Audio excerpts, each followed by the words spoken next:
Today's episode is brought to you by The Coin.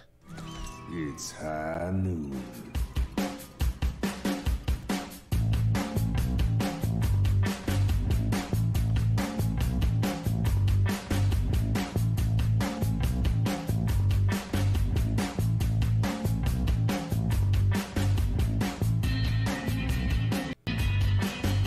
Hello, everyone, and welcome to High Noon Podcast, the competitive Overwatch podcast. I'm your host, Blevins. With me, as always, is Deathblow. What's up, buddy?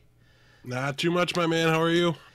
Oh, I don't know. Let me see. How am I? Heads, I'm good. Tails, I'm not. That should pay. It was a double-tailed coin, by the way. Is that enough of a preview for what the episode is going to be like? Or maybe. We'll get more on the coin soon. Yeah, well, our everyone's second favorite co-host has gotten the spotlight. Actually, will be getting the spotlight very shortly in real time, but has gotten the spotlight in podcast land. But we'll talk about that in a bit. But first, let's do a little bit of housekeeping. Blackwatch Report, of course, actually I think is also recording live right now because we're recording on Tuesday today because as we will again talk about, even though the regular stage 1 was done, the playoffs were not decided yet. We had all this other stuff going on. Let me get where is it? Oh, there it is. Playoffs? All right, somewhat. I'm going to be spamming the playoff button and just throwing this coin around the room. But it wasn't decided. But Blackwatch Report, of course, always here, always ready. Check them out on their own podcast feed as well as Twitter, all that good stuff. Blackwatch Report. Foul Play is taking our week off this week because there's no matches coming up. There's no games to play, nothing, no predictions to make yet. So we're going to be coming back next week with Foul Play. And Around the Payload is going to be back this week. We're going to be recording on Wednesday in real time, 8 p.m. Eastern. For those of you watching, we've got a nice little cast. We might be seeing the triumphant return of Deathblow here. Finally back around the payload. Do you have the trumpet sound effect for me? No, I have a shame bell. That's a foul play drop. That's a foul play drop for the Lord Bets. So I've only got that one, but that's fine. I've got a shame bell, which is probably about as close as we're gonna get. That's gonna be... We'll know if it's appropriate at the end of the ATP recording. True. But yes, so make sure you check out all of the awesome High Noon productions that are going on. But let's move in here. It's high news. Oh yeah, you know what? We're both in a grumpy mood, and we've got grumpiness to talk. We've got enough grump to go around, but we're just gonna skip what we did because it's just gonna be grumpy. We're gonna go right into the news here.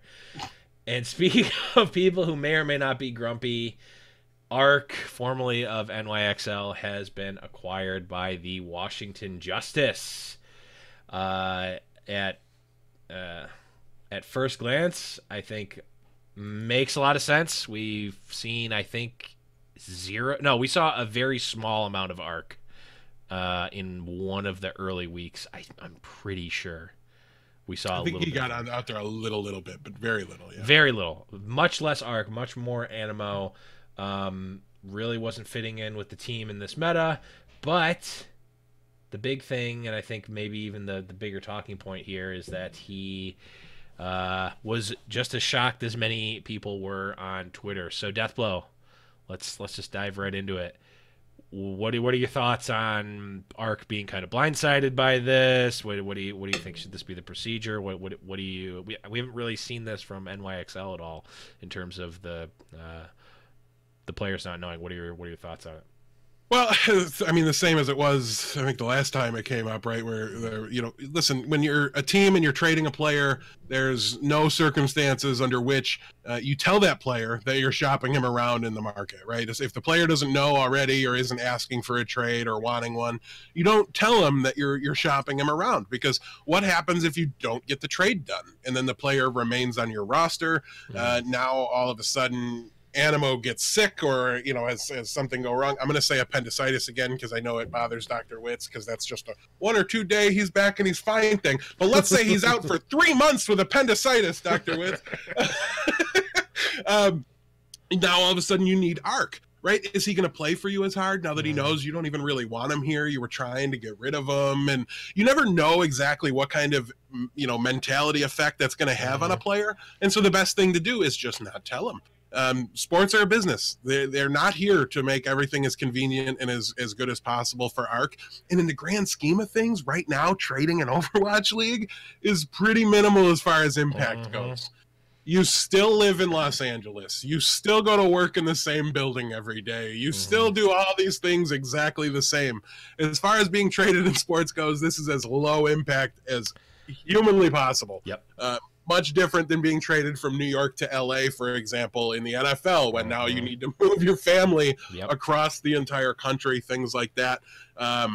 That's a much bigger deal, and that's something that's just been accepted because there's really no alternative for it. So, yeah, listen, does it stink for ARC? Yeah, probably. I can't imagine he's like, oh, great, my team traded me. They didn't want me anymore and got rid of me. But, like, now it was a Band-Aid situation, right? It was one smooth motion. It was right off. It's ARC, we love you. We're going to miss you. We're sorry. We felt we had to make this move, but we did. And he's already on his new team. He's already in scrims. He's already going to be on the stage in a couple of weeks, you know? So overall, it's probably in the long run better for ARC, even if it is a little unfortunate, maybe not the way he would have wanted things to go. He doesn't get the final say, and there's really just no alternative around it. Yeah, 100% agree. If you are an Overwatch League player or a prospective Overwatch League player, listen here, because at the end of the day, the team that you play for is, like you said, Deathblow, a business, and you are an employee of that business. The team is not your family. Overwatch League is not your family. They might be your friends outside of the league. Like, that's great. You can be friends, and you should have a good... I'm not saying that every business needs to have a bad work environment, but the people you work with are not your family, and don't treat them like they are. And definitely don't expect them to treat you like they are, because you're going to get burned if you think that the company that you're working for is going to treat you like their child, because you're going to get screwed over. And at the end of the day, especially not necessarily as much in Overwatch League, but even possibly in Overwatch League, when it comes to money, the business is always going to take the money over the person. It's just going to happen. It's just what happens in life. This is more of a life discussion than specifically Overwatch League. But I see people do it all the time. And Overwatch League, there's a fine line between creating a good culture and a good work culture, and Overwatch League is very much more immersive than a normal, like, 9-to-5 job would be, obviously, because you're living with people. I don't want to go on too much of a tangent, but I've talked kind of about how I think the team house and the esports, like, team house is kind of it's not pushing forward enough. How do you ask a bunch of grown, like, adults to live together at that point? Like, I get it, they're 19, 20, like, that's great, but if you want it to be a sports league and you want it to be treated like a sports league, these people should be living in their own house or something, or their own apartments or whatever, you know? Like, LeBron James is not living in a you know, the LA Lakers are not living in a team house in LA, right? Well, the one thing I will say to that, though, it's not completely unheard of in sports. In the NHL, they do pair, you know, new, very young players with veterans and have them live together at times. Sure. It's still a little different. You know, you're living with you have one roommate that can kind of help you out and be there to mentor you and things like that. I don't think it's, like, necessarily commonplace in that every team does it or anything like that, but I know I've heard of some instances where you know, you have something like that happening. So it's not completely unknown, and you know, it's hard, though, because even though they're 18, 19, 20 years old, Juju Smith-Schuster, the Pittsburgh Steelers, had to ride his bike to practice for the Steelers every single day, and, like, it got stolen from him outside of the stadium one day. And they were, like, posting on Twitter, and everybody was trying to find Juju's bike and everything like that. Like, it was a meme, and it was funny. And it's life. If you want to go into these industries, you're an adult at 18 years old, you know, you have to be ready to make that jump. It's great of the teams and the organizations to provide something like that, but I do think it would be nice to see some of them, and some of them do. You know, some of them, like, live in separate apartments kind of nearby each other and things like that. And they're not all in team house environments. So I think it's just going to be to each team their own. I think there's teams it works great for. Personally, I'm 32 years old now, and if I had a chance to live in a Philadelphia Fusion team house, I'd snap that off in a heartbeat. I just would become Fraggy, and since I don't get any stage time, nobody would know that I stole his identity and swapped with him. Yeah, I think we could make that happen. Fraggy, hit me up if you want a tech support job in Buffalo. Yeah. So it's just kind of one of those things. Each team's going to handle it differently. I don't think there's a right way or a wrong way. It is a bit of a unique experience, but with burnout being so prevalent, there's got to be like 99.9% Overwatch happening in their downtime in these houses, right? Like, that's knowing me, right? Like Blevins, we've lived in some Magic the Gathering houses, for example, right, where our roommates played, and what happened every single day when you got home to those apartments? Cardboard came out, the table was cleared off, the play mat was put down, and that's what you were doing. So if they're not having burnout problems, things like that, I think it's fine. But to me, the more interesting part of this, I don't even know how we got in living situations, but I blame you for that. No, it's definitely me. The more interesting part of this conversation about the entire trade with ARC is the impact on the teams. Right. So I'm curious, you being an NYXL fan, I mean, ARC was your boy not 10 months ago, right? I mean, as soon as the Animo came in, it became obvious they were interchangeable. Are you at all upset about this as an NYXL fan or anything like that? What are your take? Not at all. What's your take on it? I think it's like, as long as the team feels that it's in the best interest for the team, I don't care. Like none of the players themselves, with the exception of maybe Joan. Like even okay, so even if NYXL traded Jonak, they did a press release of like, hey, you know what, not fitting for whatever reason. If they thought it was in the best interest of the team, I'd be fine with it, even though like it would probably be a hard pill to swallow, at least initially. ARC wasn't really playing, and like you said, we were looking at the stats at the end of the season with the Animo versus ARC stats, and if you covered up the names, you really couldn't tell which one was which. So I'm thinking Animo was a better fit, and maybe they got a nice deal from Justice, maybe they got some cash or something. I don't know, but yeah, it's a really weird situation to be in where we're talking about a team traded away. Let's be conservative and call ARC a top 5 main support in Overwatch League, which I think he is. But the problem is, like you said, Animo is also a top 5 main support. You don't need another. This is Gesture Fissure all over again at a different position. Right. So I clearly worked out well for London. I don't think New York's going to be looking back on this with any great regret. But I was curious your opinion, just because I know there's obviously people that are fans of the team because of the players and things like that. There are people that were fans of ARC specifically too, and I think some NYXL fans took it hard because ARC was very personable. He spoke a lot of English. He was kind of a more public facing. Low key, your ambassador to the English speaking fan base was ARC. Right. So that's fine. Not a nothing loss, but not a loss on the stage in what the results will be. And at the end of the day, I would rather have them just be better and be good than have a personable team, because to me the only downside is now you don't have a backup main support player, and we saw that be the reason they lost at one point last season. So I think there is something to that in its own right. Also, we're being told there is a coin in the air. I'm also on the link where it's supposed to be happening. Certainly don't see it, so who knows.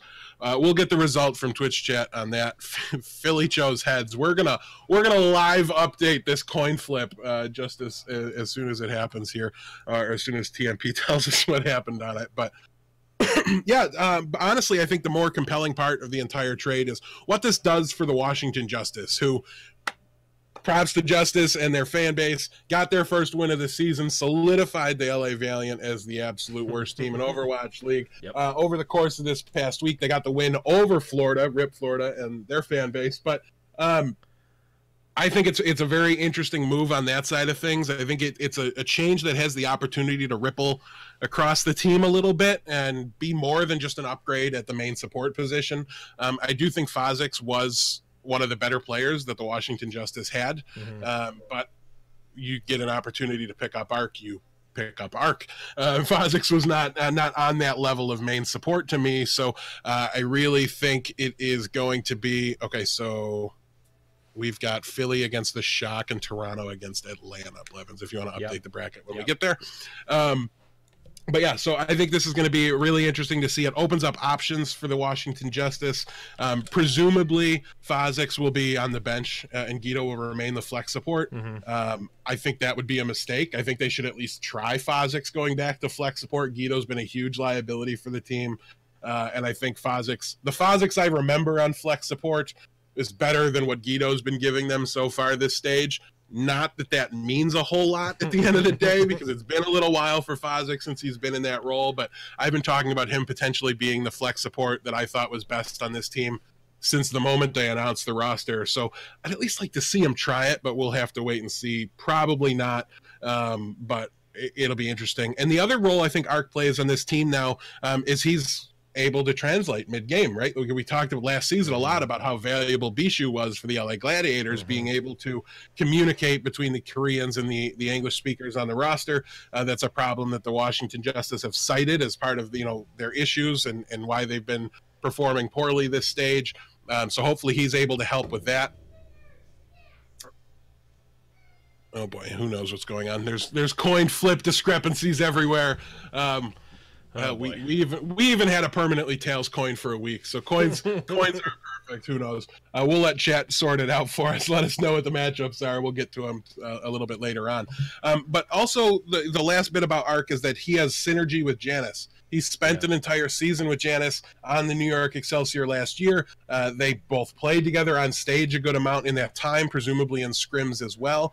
So if they can get a little bit more out of Janice, and he's another one of those weaknesses, right? So this to me opens up the opportunity where you shore up their two biggest weaknesses, which are, in my opinion, the two most important positions on any given team. That's main tank and flex support. You get the opportunity to potentially upgrade at main support, off support, and main tank now just by virtue of adding this one player. So I think there's a small chance that this levels up the Justice, brings them to that kind of middle of the pack team, maybe lower end middle of the pack, instead of being down there with Florida and the Valiant and the presumed 3-player bottom tier that I think most people kind of have set up right now. So overall, a great move for the Justice. We talked about why they, them needing to make moves. Why haven't they done this yet? What do they think is going to change? So now they're starting to do that. I think if we see another move or two, whether they affect the starting roster or not, options are good. And a team that's struggling needs options, needs other places to go instead of just rolling out the same team over and over again. But yeah, it's going to be interesting to see exactly what kind of impact this has on their stage performance. Obviously, we won't know until we get there. It's likely to be an entire new meta. We got confirmation the patch will be live for stage 2 with Baptiste, and Paris will be in the map pool, all that good stuff we'll talk about in a week or two. But yeah, so things are going to be a lot of fun going into stage 2 already. And if you're a Justice fan, there's even more room for optimism. I think even at 1-6, 1-6 is to me pretty different than 0-7. You've kind of got a solid to decent chance to get your way into that playoff bracket or the wild card bracket. Just got to be in 12th place. They're 2 games out of that right now. All right. A lot in the standings, but 2 games is something you can make up. And that's a different story than the Valiant, who need to go from a winless team to a 66% win percentage team over the rest of the season. That's a very different story to me. So yeah, hopefully it can turn around and hopefully it can make a big impact for them quick. It's a good time to do it because now they've got this whole stage break. They've got multiple weeks to bring him back up, and get him acclimated, get the team dynamic figured out. And it's patch day today, so they can do it on live servers. They can definitely find scrims for that. So hopefully they're able to do that. I've said it a lot. I'll say it again.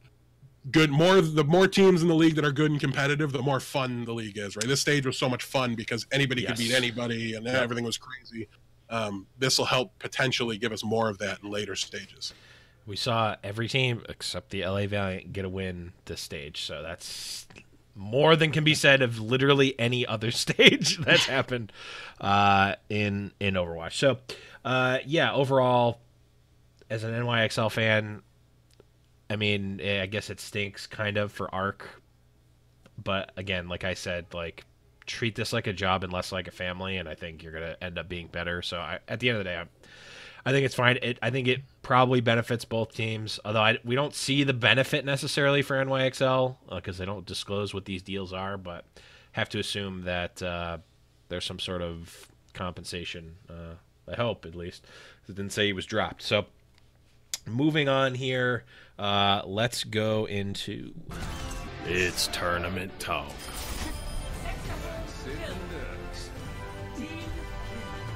Short little baby week this week. Only 8 games played on Saturday and Sunday, but we started off the week with Paris Eternal winning 2-1 over Washington Justice, Seoul Dynasty winning 3-0 over London Spitfire, Boston Uprising taking out the Dallas Fuel 3-2, and the Chengdu Hunters pulling out a 3-2 victory over Atlanta Reign. And then on Sunday we saw Philadelphia Fusion win 3-1 over Paris Eternal. Washington Justice, like you mentioned before, get that 3-2 victory over Florida Mayhem for their first win of the stage. Atlanta Reign pulling out the 3-1 victory over Houston Outlaws. And Vancouver Titans securing their number 1 seed with map wins, getting going 4-0 over the Guangzhou Charge. Yeah, 3-1, and we would have had our Vancouver versus New York matchup spoiled by a play scenario right off air. It would have been the worst. So, yeah, we've at least got that to look forward to, or at least the potential for that to look forward to still. Yep. So before we go into any of those matches that we want to talk about, the final standings, if you haven't found out already, for the Stage 1 playoffs, Vancouver Titans in first place, New York Excelsior in second place. By the determination of a coin flip, Philadelphia Fusion in third place. So we don't actually know, but based on what Monkey Prince is telling us, Philadelphia Fusion in third place, Toronto Defiant in fourth place, Atlanta Reign definitely in fifth place, San Francisco Shock were in sixth place because they won the play-in, or the playoff tiebreaker versus Seoul Dynasty, who ended up in seventh place, and Boston Uprising round off your Stage 1 playoff list at eighth place. Deathblow, anything to note in terms of the matches that happened last week? Any big ones? Any implications here? Well, I mean, the implications are the writings on the wall at this point, right? Every team's played the same number of games. Look at the standings to know how they stacked up against each other this stage. So not really too much to say about that. As far as just really good, entertaining matches this week, I think Chengdu taking down Atlanta was an absolute blast to watch. The match right before that as well, Boston versus Dallas. Boston got the reverse sweep there against Dallas, and they even ran that heavy somber comp that I thought would give Dallas the win. Like they ran it like just about full time. Still got the reverse sweep there by Boston. So that was really, really entertaining, despite just not like hating one of those teams and deeply disliking the other one. It was just really good Overwatch. So that was great to see. Yeah. And the Justice got their win against the Florida Mayhem. I mean, that was a first. We've never seen that, right? So now literally History was made. History was made, and more exciting history to me when the Shanghai Dragons got their first win, because like every single team in the league now has gotten at least one win. So we do have that going for us as well. Yes, Ado finally got his first win. And I'm happy because that, to me, like, listen, are the Valiant going to turn it around and be good? My money would be on no. I don't think they're going to remain winless throughout the season. They're not Shanghai, right? To me, it was Washington that was at risk of that. And now, obviously, we didn't think they were leaps and bounds worse than Florida or anything like that. But, it's just nice to see that win is, we don't want that again. That's not a good look for the league. Like I've said it already today. More good teams equals more good Overwatch and a better league as a whole. So I was really, really happy about that win as well. So, yeah, we'll have to see exactly how everything plays out there. But I thought those matches in particular, if you're looking for anything to watch before the playoffs start, those were really, really fun matches that you can check out. Yeah, the one thing I wanted to point out that I think was the case. So Vancouver had already played against Guangzhou previously, if I recall correctly. I did. So yeah, this was the biggest thing for me besides what you already had said.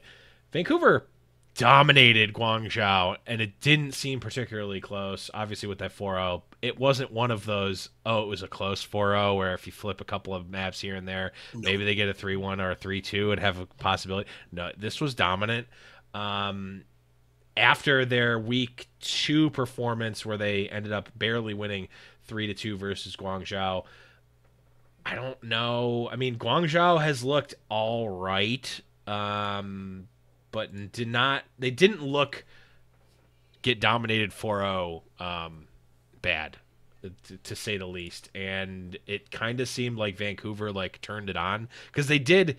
I mean, again, if we're going with the assumption that the teams care about the stage playoffs, which I think is arguable for some teams, but if Vancouver cared, and this was a time that they really turned it on and cared, it showed, right? Because getting the 4-0 means that they get the first place seed, which theoretically you want to be playing against Boston instead of San Francisco or Seoul, depending on what that matchup was. But the 4-0 was important, and they pulled it off, where we've seen some teams kind of turn it off in the last map, or just whatever, it's a 3-1, it's fine. But this time the map mattered. They pulled it out and they dominated Guangzhou. So I think that was interesting. We haven't even really seen very many. Oh no, I guess we have seen. Never mind. I was gonna say we haven't seen very many 4-0s from NYXL, but we have seen a few. But I don't know. I think we almost saw a Vancouver that we haven't seen yet. But with that being said, we do now officially have the matches. I'm looking at the Overwatch League schedule on the website right now. We do have the matches set up, so why don't we? Oh, let's break it. We have the official matches for the playoffs, at least the ones that the first 2 sets of matches, the Thursday and Friday. Yep. So on Thursday, we have Seoul Dynasty playing against NYXL at 9 Eastern, and Boston Uprising versus Vancouver Titans playing at the 11 p.m. game, of course, in Eastern time. Those are late games. That's late. It's set up for prime time, right? Because you want to catch as much of West Coast as you can, because really 9 p.m. is 6 p.m. over there. So 6 and 8, yeah. Feels like the only time to do it when you only got 2 games. I get it. It's just tough for a weekday. A little bit going into another weekday. And then Friday we have Atlanta Reign versus Toronto Defiant at 9 p.m. and San Francisco versus Philly at 11. So, what do we have? Let's just let's break out and pick our let's do our brackets right now. We can't do full brackets because the brackets will reset going into the semifinal round. Oh, resets? Yes, they reseed. I should say they don't reset. Right? Bracket resets are a different thing in esports. Right. They will reseed, so it'll go again by highest ranked will play the lowest ranked still available, I believe is how it works. So we can't do full brackets for this, but we can talk about these matchups in particular, and then there'll only be 4 teams left, so we'll have a pretty good narrow down to who we think will be able to pull out the win. Yeah. I mean, we can just kind of brush the first 2 off pretty fast. Yeah, I don't think either of us are going to pick Seoul or Boston. I'm not picking the upset in either of those matches. No. I kind of talked about it the last time that NYXL played Seoul, that that match is usually closer than it should be, just because for some reason they seem to Seoul seems to play better against NYXL, but I think that those days are over. That was more of a stage 1, stage 2 of season 1 type of thing. The last time they played it was not particularly close. And then Vancouver just looks untouchable right now, and Boston looks, I was going to say very touchable, but they look not untouchable is what I'll say. I mean, in any bracket, right, in any playoff, when you've got one playing 8 and 2 playing 7, those are huge upsets that you just doesn't make much sense to bet on. Obviously, it's certainly possible. I think the one that I see more likely happening would be Boston upsetting Vancouver, just because of the nature of Bumper's play. You know, he's got those mistakes in him. He's got the ability to throw and you know what I mean, and just make those bonehead moves. And anytime I watch a tank just fly off the back of Volskaya for no reason, I get a little worried about what might happen at any given point. Right. Obviously, Boston's a very momentum-based team, but Vancouver's just a much more complete team to me, and I think they should be fine even if Bumper is having a rough day or makes a couple too many unforced errors or something like that. But, Boston is a scrappy team. We've discounted them a lot in the past. True. We've been wrong about that a lot in the past. So if I had to pick an upset between the two, I would say Boston over Vancouver is the more likely one, which is ironic because that's your 1 seed versus your 8 seed. But at the end of the day, I've got a very small percentage chance of that happening. So I will be taking New York and Vancouver to advance. Yeah, I think at the very least they should have plot armor as well, where this is what we've been promised. They were the chosen ones. I want that match to not happen more than words can describe, just because everybody wants it so much. Monkey Prince is giving me intel that says that I need to refresh the page and that the schedule's been changed. Okay, it has been changed. But neither of the maps that we talked about. Neither of the matches we talked about. Just the time. No, nothing has changed for those ones. But it's actually going to be Philly versus Atlanta and Toronto versus Shock. Is that different than what it was before? Yes, it was. Yeah, Philly, it was Toronto versus Atlanta for sure. Okay, so there was a slight error there, but so let's go right into the next match. Well, that was timely. Yeah, so the forget what we said before. The matches are now Atlanta Reign versus Philadelphia Fusion, San Francisco Shock versus Toronto Defiant. We'll go off on this whole playoff shenanigans after this, but Atlanta versus Philly. Who do you got here? Man, this one is a little bit tough. I'm going to take the Reign here to advance in this round. I think Philadelphia Fusion, despite their really solid record, is a much more flawed team in this meta right now. I can't really, when I watch their play, I just don't see their record attached to that team. Right.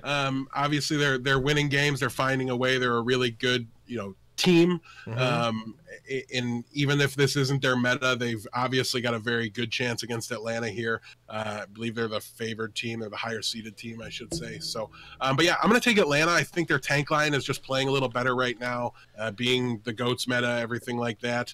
I think they'll do really well. I think Atlanta showed that they can adapt to and hold up well against even the Sombra composition. Houston tried that basically all 4 maps against Atlanta, was not quite able to pull out the win there as Atlanta won 3-1 in that matchup. So it feels to me like Philly just kind of has to line up and play GOATS against it. And I don't think Philly is a particularly strong GOATS team. I think Atlanta is fairly strong at it. They obviously have, substituted themselves out of some matches in the past, but being the stage playoffs, I don't really expect them to do that.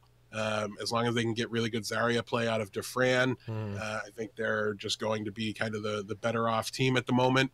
That's Philly's chance, I think, is just that Carpe just gets way more value out of Zarya than Dufran's able to do, and is able to, if you got one Zarya at 100 charge and the other at 1, it doesn't matter how good the tank players are, those shields are dropping faster with against the Zarya at 100 charge. So that to me is the path for Philadelphia to break my expectations and get that win. But yeah, what about you? Who do you got between Atlanta and Philly? I think if I had to choose here, I'm going with Philly, simply because they just they've shown that they have that playoff edge, that clutch factor. I agree with a lot of what you're saying, and if this is a regular season match, I think at this point in time, I'm picking the Reign over Philadelphia Fusion for the same reasons that you mentioned. And Philly right now feels a lot like the San Francisco Shock, the LA Valiant, and LA Gladiators felt like pre San Francisco level up and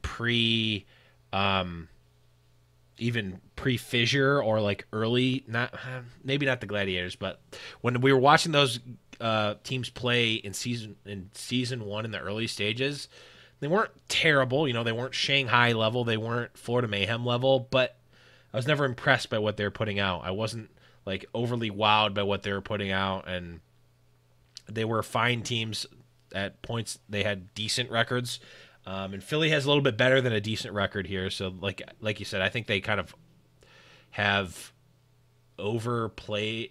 I don't even know how to describe it. They just don't seem like they have the record that they do, because they haven't been overly flashy or anything. So, but with that being said, I do think Philly, has been in these high pressure situations. Atlanta hasn't. Philly has shown that they can have that clutch factor, winning big matches, against NYXL in the regular season playoffs of season one. But really, it's just more of a gut feeling than anything objective. I think on paper, Atlanta seems a bit better here, but I'm going with Philly. The last match here on Friday, again, is San Francisco Shock versus Toronto Defiant. I'll start it off here. I'm easy windmill slam picking Defiant. I think they're better right now than San Francisco. Ever since the Neko level up, I guess, for Toronto, they've looked really good. They've only lost to NYXL and Rain back pre-Neko. And I think even if it were Toronto versus Rain here, I'm picking Toronto here. I just think they've looked very solid, scrappy. Again, this is kind of obviously their first foray into the playoffs, into the stage playoffs, but this is also, if I recall correctly, Shock's first foray into any sort of playoff situation, or really any sort of pressure match, because they were bad for so long where they were never really in a position to play any high pressure match. So any of that, I think, just goes away for me. So I'm going with easy Toronto here. I'm double checking the stage 4 playoffs because I couldn't remember if they snuck in. No, because there was only 4 teams. Dallas was the one that snuck in stage 4 last year. So yeah, it's definitely the Shock's first time in. Man, this one is really, really close to me. Probably the closest of the 4 that we have to go off of.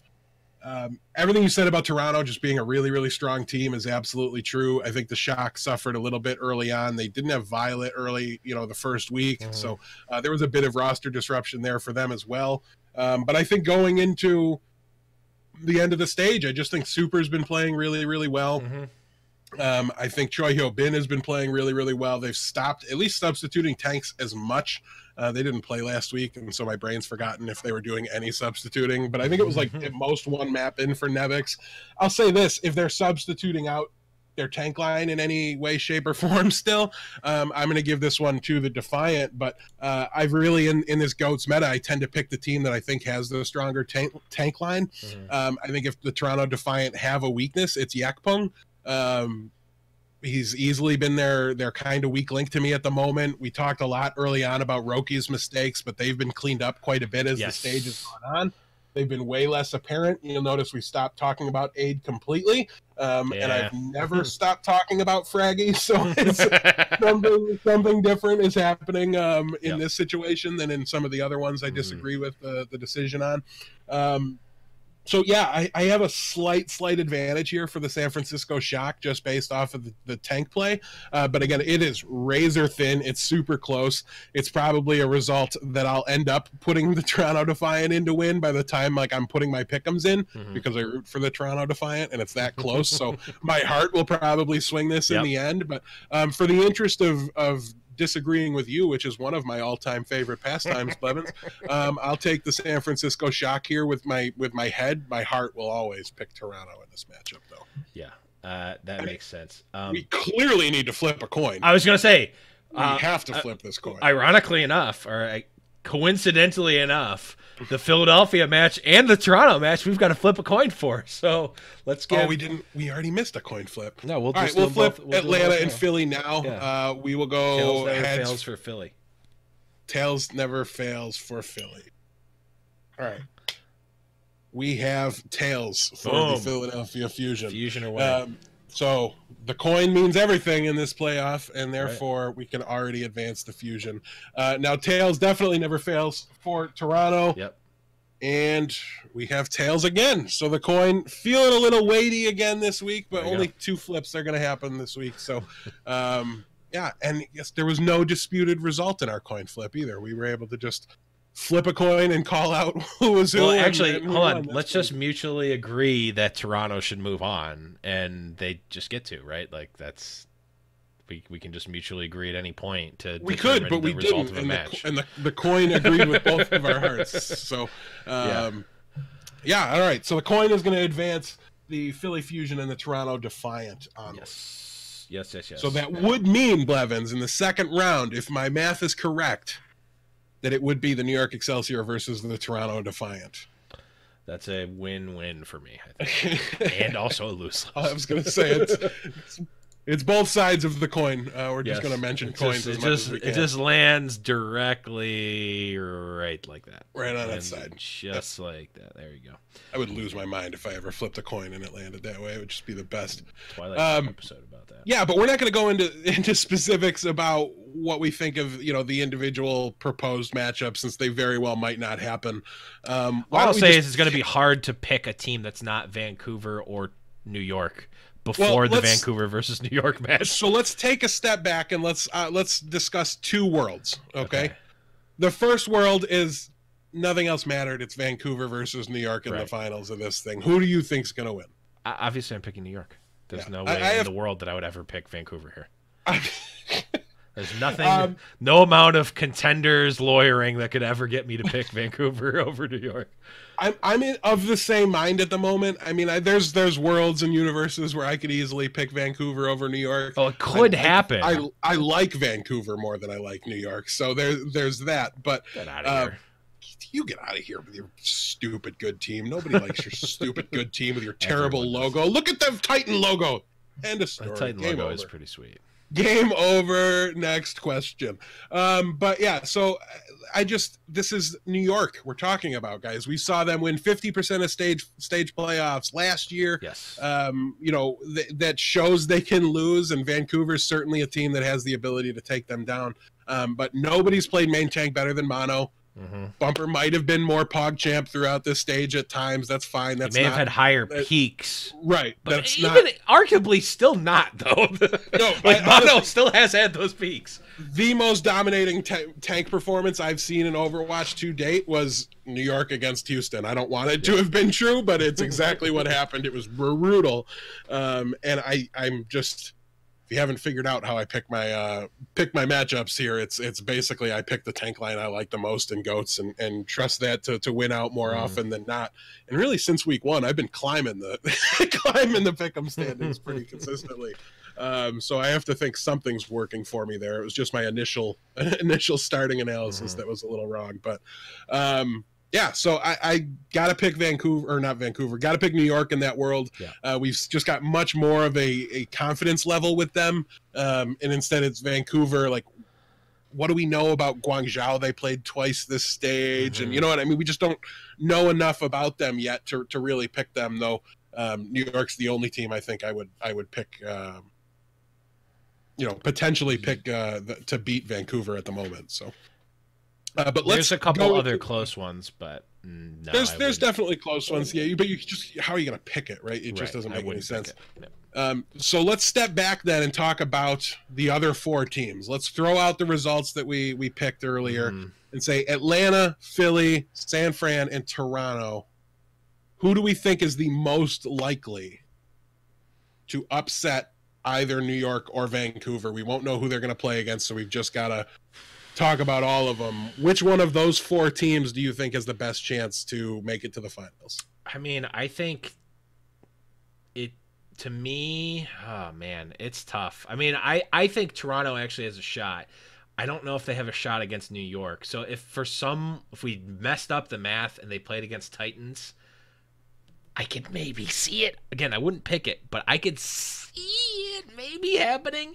I think it would be. I honestly want to see Toronto versus Vancouver, and because the fans, that will be a hype match from a fan perspective because it's two Canadian teams, and most of the time they're rooting for each other because Canada.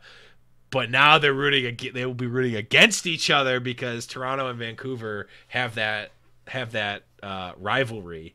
But I think, and this kind of goes into the why I definitely pick NYXL over Vancouver, is Vancouver has those PogChamp plays and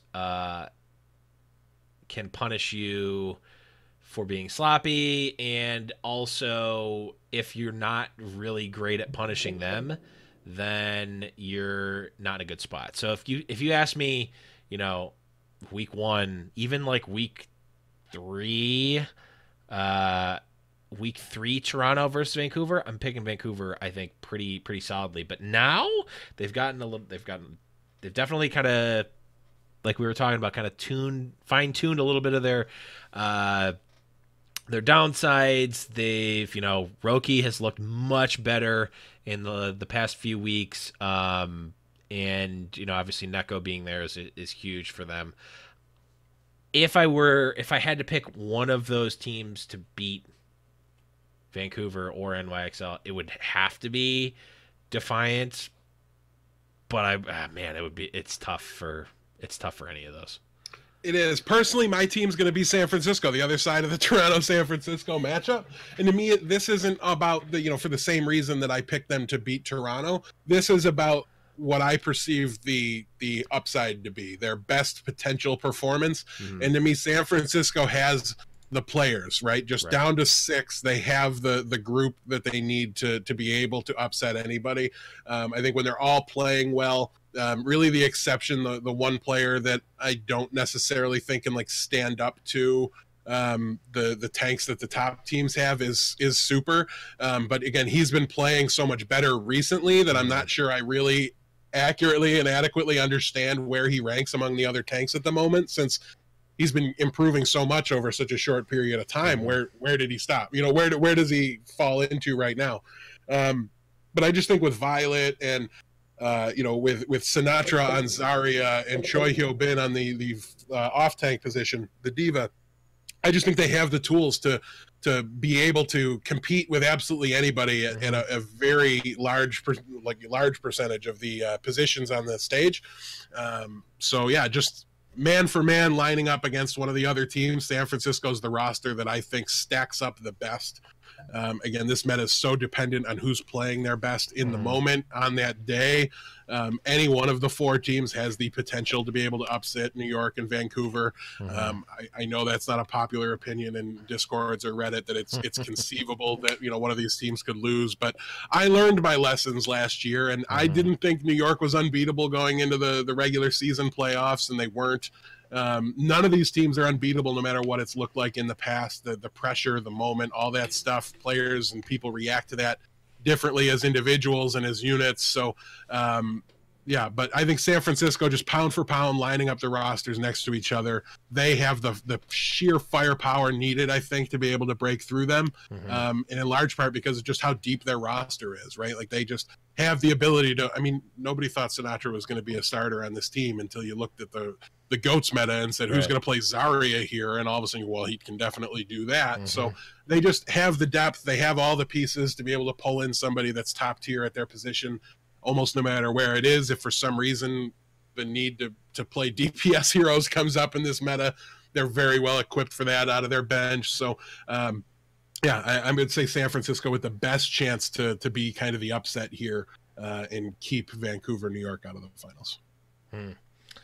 Yeah, I wouldn't bet on either of those teams, honestly. No, but not betting on them. My picks will be squarely in the Vancouver versus New York bracket, but I picked New York to go to the grand finals as well, and that didn't work out either. So you got to play the games, and we've seen teams choke enough. And if you're a New York fan, you go, how can you possibly not think they're going to win? They lost 50% of the stage playoffs last year. True. And they were always considered to be the best team going into them, and it only worked for them half the time. Yep. So never forget that even if your head says they're the best team, clearly, like, it's never. This is the playoffs. Playoffs. Hit the button. Playoffs? There we go. Anything can happen here, and that's why these are so fun, even if not, doused with meaning and impact on the end of the season stakes. True. All right, before we go, we got to talk a little bit about the coin thing, and not even necessarily the coin, but the whole playoff ties thing. So basically, what happened at the end of the stage one, we had San Francisco and Seoul Dynasty were tied, and Philly also tied. The way that they determined the way that they did this tiebreaker, instead of like map wins instead of a predetermined tiebreaker, they did an off-air tiebreaker match between Seoul and San Francisco that San Francisco ended up winning. Philly versus Toronto mutually agreed to, instead of doing that match, flip a coin. And that's why we've been talking about the coin this whole time and why we've been joking about it. And to me, and so here's the other caveat, because like that in and of itself, maybe not the worst thing ever. From a logistics standpoint, I get it. From a, I don't know. It's Listen, not you can go down the rabbit hole of arbitrary tiebreakers, and you can list 17 different tiebreakers and all these different things that the teams can't possibly keep track of and care about and optimize throughout the course of the season.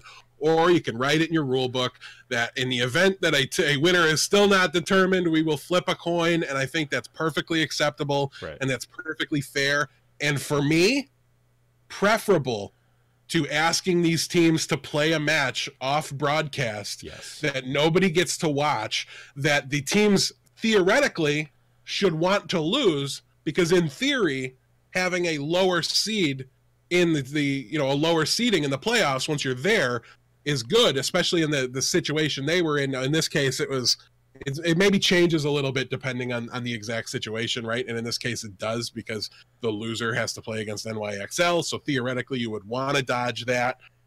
Seoul embraced it lovingly and threw their way into it because they played their B team in the play. Like, that's how important this whole ordeal was to them, that they just didn't even play their starters. So they had like Marvel and Toby and Fitz and everybody in there. Presumably it was like it was when they played against Washington, and it was just Jae Hung and Fleta that were the two starters that stayed in there. We didn't get to watch it, so we don't really know. But the whole thing why is it up for grabs? Why is one handled differently than the other one? That's what bothers me. It's not that this is what's out there. It's that we don't have the comprehensive rule book released. And I know Twitter, I didn't use the word comprehensive when I wrote my tweet, and you guys blasted me for it, and that's fine. I don't even care. But no matter what you say, no matter what you link, what they've posted is a rules summary. And yes, it had the tie-breaking procedure in it, but like it even specifically was like for qualification, like specified things that were if it's for qualification to the stage playoffs. And then there was another section where it was qualification, but nobody said anything about breaking seeding ties. This to me is so minor. I wouldn't have cared if the league had said, well, I really want to see Seoul versus New York, so we're going to just push that match and make that happen. Like, these are the stage playoffs. They don't count. They're exhibition matches. So all this rigmarole, they decided to flip a coin. There was controversy about the coin flip. The wrong matches were posted on the website, and then they were changed 10 minutes later. The whole thing was bumbled from the start. It should have been very apparent that ties and seeding were going to happen. Literally talk about it at the end of every single stage. We hope for the super draw. We draw up the scenarios where 5 teams can tie, and they have to play a 5-player deathmatch match where they're it was a relevant possibility last year.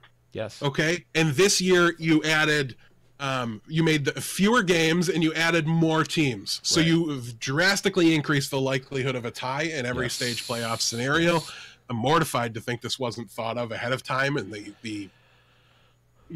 even if the rules weren't public, which clearly they weren't written, there was nothing in there about this because it was the teams were able to agree on something. And when does the league put its foot down and say, no, this is the way it works? And that's the kind of thing I want to see. Even if I don't like the rule, even if the rule is Fusions gets to play, go by the rule book. And you know what I mean? I hate that. I question. Don't build the ship that you paid so much money into while we're flying it. Like, yes. Have something there, right? Yeah, and if you put out the rules and it turns out, hey, we really wish it didn't play out like that. We wish we could have done it another way. Change the rule for next stage. Change the rule for next season. Teams do that, or leagues do that all the time. Every year there's a list of the rules changes in the NFL. I'm assuming it's the same for the other ones. I don't understand why it was so up in the air, why we didn't know. How much more fun is that last day if they're showing the playoff bracket up on the matchups, and they're filling them in as they go. Yeah. And this is locked in. This is what's going to happen. It's a much better system. It's a much more fun thing to watch and experience. It would have made week 5 more enjoyable to me. I'm done. I want the rule book published. I don't care if it's incomplete. You know what you do? You put a little section in there and you say how we handle things that aren't thought of yet, or like, what do we do in the event of a rule's not there? And all you have to do is say the decision will be handled at the discretion of the Overwatch League office, and predominantly Commissioner Nate Nanzer has the final say. That's the way it should be. You put one clause at the end of the rule book, bam, and now you're covered. It's an umbrella statement that says, we'll figure it out. We'll do what we think is the most fair. We'll discuss it with the teams. We'll come to as close to an agreement that everybody's happy with as humanly possible. And at the end of the day, the commissioner's decision stands. That's it. That's done. We can move on. This should have been thought of. This should have been pre-planned. It's weird to me that it's not. This is the league that we're trusting to go into 20 different cities next year and have the logistics for that all figured out. And 20. I've never really been nervous about it before this right here, because now there's like 2 times I wish I had my rule book published and it wasn't there. And I'm fairly certain, I mean, I'm not going to quote you on it, Nate, but I'm pretty sure you told us it would be published when you talked to us on our show last year when we had you on before the season started. So I don't know. It's not a good look. It makes the league look sloppy. It makes the league look poorly run, and it didn't need to be that way. And it's frustrating as a fan. I just want to know the matchups.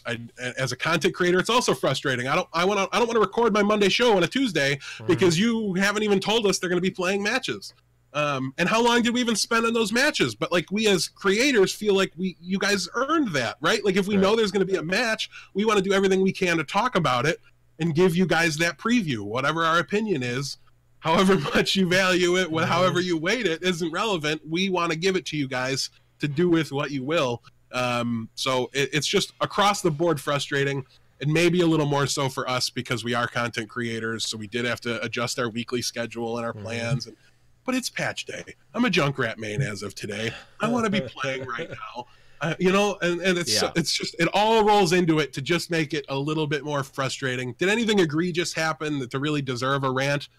No, probably not. But it's just annoying. Nothing I'm in a bad mood today. In and of itself is necessarily egregious. I just think when you go from the perspective of we're making a sports league, not an esports league, not a video game league that is at the maximum that any esports league has been, but we are stated goal, we are making a new sports league. It needs to act like a sports league. And we as fans, as content creators, as consumers of Overwatch League need to hold them to a higher standard than oh, well, this is run better than an ESL tournament, or this is better than the, Gosu Gamers Weekly tournament. So this is better than, no, there are. How does it stack up to how the NFL's run? How does it stack up to how the NHL's run? That's the level you put yourself on. Hundreds of millions of dollars have been spent in this. I've already pulled it up since you started talking and saying these sentences. I've got the full comprehensive rule books downloaded and on my computer for the NFL, the NBA, Major League Baseball, and I'm sure the NHL is 3 letters into Google away from, there it is, NHL.com. So I've got them for every single sports league. They're just right here. I can peruse them at my leisure. You know how many times I've done that? Zero. Don't ever do it. I never once look at these rules. It just doesn't. Doesn't happen. Magic's different. I need to figure out ways to cheat the system so I can win. Yes. But yeah, nobody's going to look, but you have to be accountable. I say it a lot, all the time. Transparency. Yes. The team should be held accountable and should be made to be transparent with their roster moves. No more signing Aim God 3 weeks after the signing window is closed because the contract was done. No, the contract's done. You submit it to the league office. The league office approves it. A press release goes out immediately. That needs to be the timeline. We need, as fans, we should feel entitled to these things. Yes. And boy, do I hate when anybody feels entitled to anything. But this is one of those things. If I'm going to be a fan, if I'm going to buy tickets for your games, if I'm going to go and I'm going to buy your merchandise to support your teams, if I'm going to put on a show about your league and cover it and try to be the ESPN of Overwatch League, which has always been our goal. That's why we stole their format of their show.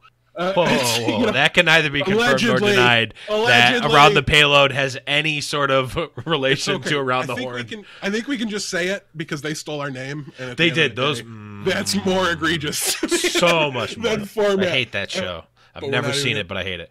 But we don't even got to go down that road because we're going to be the bigger guys. We're not going to go steal another idea from ESPN unless we think of one we want to steal. This show is definitely nothing like Pardon the Interruption whatsoever.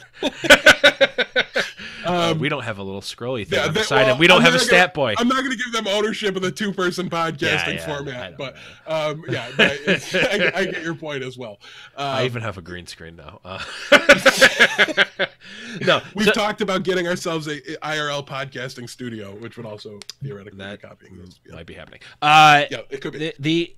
Here's the biggest thing for me, and I was actually in the Twitch chat for the Cheddar Esports show today, and they were talking about it, and I go, "This is ridiculous." Blah, blah, blah. Like, why are they doing this? Why are they doing this unaired match? Why does this feel so unpolished and sloppy compared to everything else? And someone replied with, "Well, does the tiebreaker match fit in the schedule for the league?" It's like, wait a second. That's not our job as fans to pay for that. It's not like we shouldn't have to pay for the fact that they didn't plan out time for a tiebreaker match.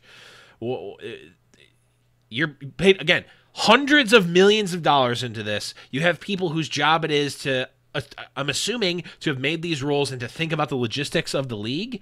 Like, it is not extremely uncommon for a tie to happen. How do you not have some sort of procedure for how ties are solved and have the adequate either time or logistical capital to do the tiebreakers?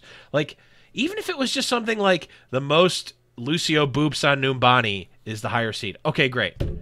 It's a completely useless stat that would, just have these have these second tiebreakers, third tiebreakers, fourth tiebreakers, so that it is statistically extremely unlikely that we're going to get to a point where it is undeemable, and then, or you can just cut it off at any point, like you said, make it a coin flip. Fine. I'll even make it easy. I'll give you the two that to me just make the absolute most sense. Why aren't these tiebreakers already forehead? Map wins. Yes. Right after map differential. Okay, yes. Maps draw. So just because the differential is the same doesn't mean the wins is the same. And after that, division record. Divisions should matter more in Overwatch League. This is a very small, minute way to give them just that much more importance as you go into it. Doesn't matter if the teams are in the same division when you're comparing them against each other. Throw that out. That's fine. Maps or, match record against other teams within your division. If you want to go real granular, map differential in division matches. Opponent win percentage. Right. Like, there's a lot of ways we can do this. This doesn't have to come down to play-in scenarios. Right. Play-in scenarios are fun, and you should absolutely use them instead of going to tiebreaker number 17 for qualification matches. So if you have a dry at the end for who should get into 8th place, it would feel really crummy to lose out on that. But just put it in the rule book. Be like, tiebreakers, make a big deal for of it. Determining seeding. And show it. Bam, here you go. Tiebreakers for determining qualification. Completely separate segments. And to me, it's solved. It's done. We would have known. We wouldn't have been trying to decide if the limited rules we had from the summary that's been posted was applicable here. Trying to parse wording. We just, please. It's like the 3rd time I've asked this year. That's like a year after the first time I asked for it. Just give us the rule book. I understood why it wasn't out until, but after stage 2 of last year, I was like, this is it's ridiculous. It's ridiculous. I need it. I want it. You have to put it out. And we're still not there. Yeah, not there. The long and short of this whole rant is that it's sloppy. It looks unprofessional. It looks, I don't want to say childish, but it doesn't make us look like a sports league, which is the stated goal of what this is supposed to be. So I think as fans, as content creators, as people consuming the content, we should hold them more responsible than a lot of people are. It's like, oh, well, this is only the 2nd year, and they're trying their best. I don't care. Like, a lot of people are trying their best, and a lot of people fail. Like, do it right, please. And they've already said, I believe, they're going to be adapting the tiebreaker rules a little bit, and that's coming. But that just further confirms to me this wasn't thought of. This wasn't discussed.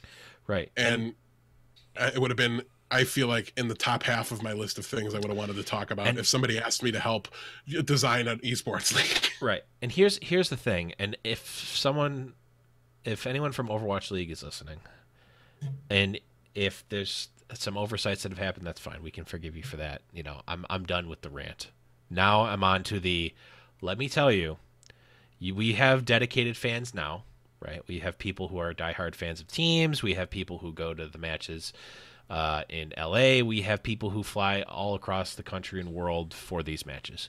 Let me tell you how much this is going to ramp up when we have the cities. The fandom and the amount of slack that's given to the league as a whole when my specific team is screwed over by a rules discrepancy, that amount of slack is going to disappear very, very quickly when people start buying tickets to stadiums and season tickets. Because let me tell you, no one cares about the NFL.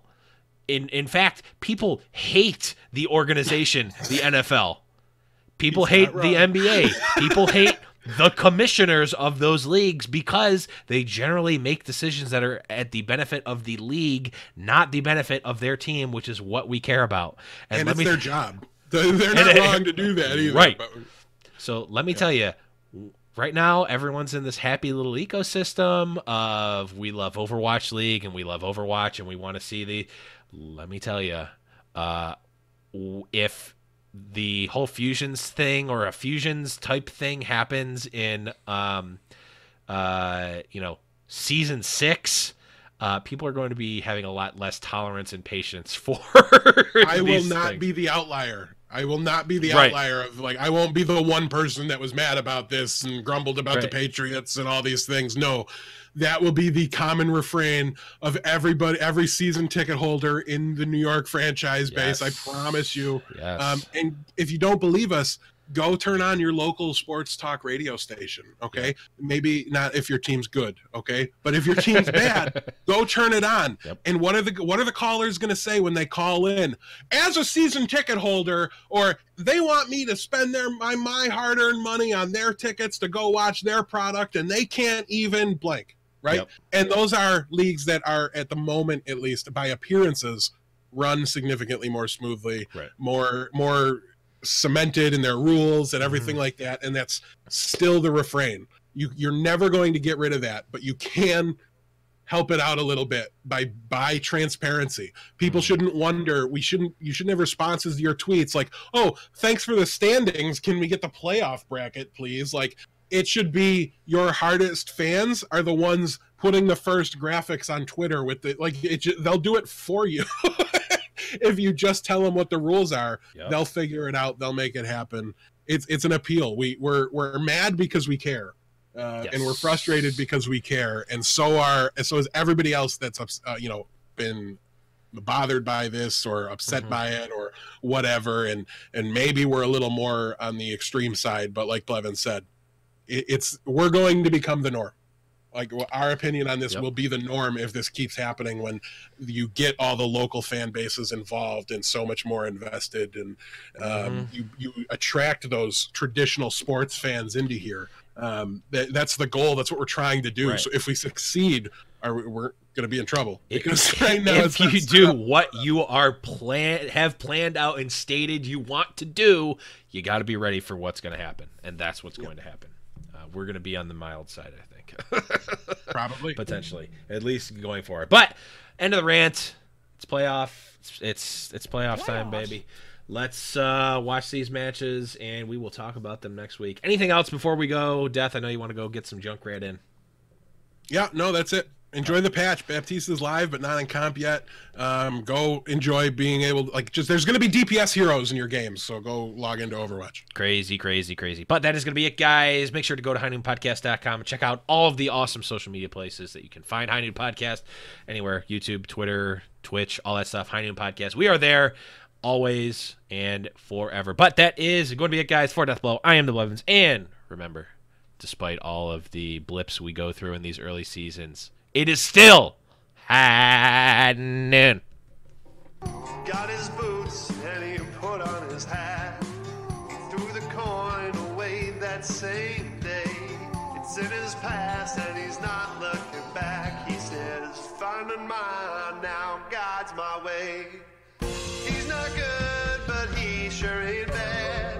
He'll make amends for the sins that he has. He says, I'll change the world one bullet at a time till I find mine.